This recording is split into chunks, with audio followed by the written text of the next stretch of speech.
Now, as President Biden faces escalating tension with Russia, national security experts say he must also combat the growing threat of domestic terrorism. Former CIA director and NBC News senior national security and intelligence analyst John Brennan joins us now. John, good morning. We are grateful you are here with us. And I'm just so curious how concerned you are by this latest escalation with Russia. And also, if you were still the director of the CIA, how you would advise President Biden to respond. Well, Savannah, I would tell the president that he needs to remain very vigilant about Russian actions and intentions. And it's clear that Vladimir Putin continues to saber rattle along the Ukrainian border as a way to try to intimidate the Ukrainians. Now, whether or not Vladimir Putin intends to launch some type of military operation, at this point, I don't believe that is going to happen. But still, I think Russia certainly has the capability and the military wherewithal to do so, which is why the United States government and the U.S. military and intelligence services really need to stay at the ready and make sure that they plan in terms of how they're going to respond if such happens. A definitive warning and suggestion there. Let's now turn to here at home. Now, during his address to Congress, President Biden said clearly, quote, white supremacy is terrorism. But the way that we identify and detect things like this here at home seems like it might not be working, or like the system in place might not be what we need it to be. What more could the U.S. be doing to identify and ultimately deter and stop any domestic terrorist attacks from happening? Well, it's a very difficult challenge, Savannah. When we try to deal with terrorism that emanates from abroad, we try to prevent these individuals from coming into our country. So we enhance the security measures at our ports, our airports, and so on. But here, white supremacist groups are already in our midst. They're here in the United States, and they're U.S. citizens, and they have the rights and privileges of U.S. citizens. So the U.S. government has to be very careful not to abridge those rights unless there is a reason to investigate their actions, because it looks as though they're committing a crime.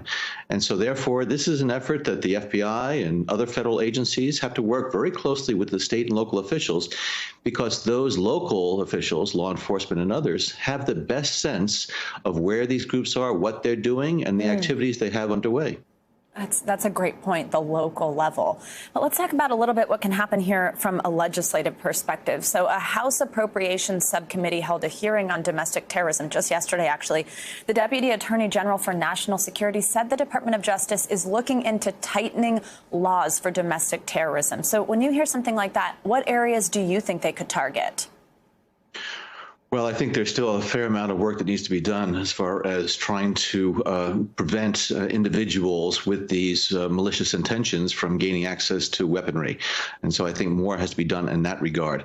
But I do think that the officials are looking at what types of activities are taking place in social media fora, and the types of comments that are being made, threats that are being levied against various individuals and groups, and to see whether or not these actions in that social media environment really are tripping the wire of criminal activity. But again, this is a very delicate and sensitive issue that we have to be mindful that we cannot abridge the rights and privileges of American citizens without a reason that there are concerns that they are involved in some type of potentially violent activity.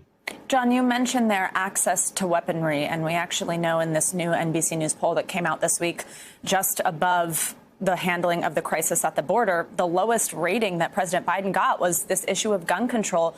We know it's something that just hits this gridlock in Congress. What exactly do you think needs to be done there, and how? I think that it needs to be more commentary about just how unnecessary it is that these semi-automatic weapons, these assault weapons, are still available for purchase and acquisition.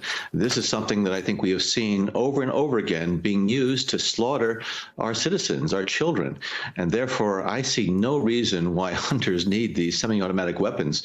If there are certain instances where these weapons are needed in order to take care of, let's say, wild animals or whatever else, they can be given exceptions. But I do think that there needs to be a tightening of these restrictions against these use of these weapons. We're not talking about restricting individual citizens' rights to bear arms, but I do think that there needs to continue to be an outcry, including in Congress, pushing this issue until there's going to be some type of demonstrable action to reduce the availability of these weapons. Do you have faith that this Congress will do anything about it?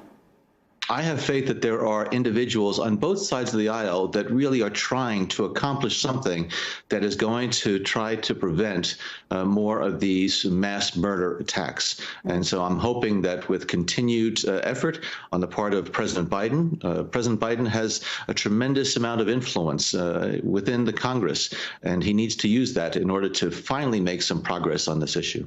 John Brennan, your expertise here is so appreciated. Thank you for joining us. Thanks, Savannah. Hey, NBC News viewers, thanks for checking out our YouTube channel. Subscribe by clicking on that button down here and click on any of the videos over here to watch the latest interviews, show highlights, and digital exclusives. Thanks for watching.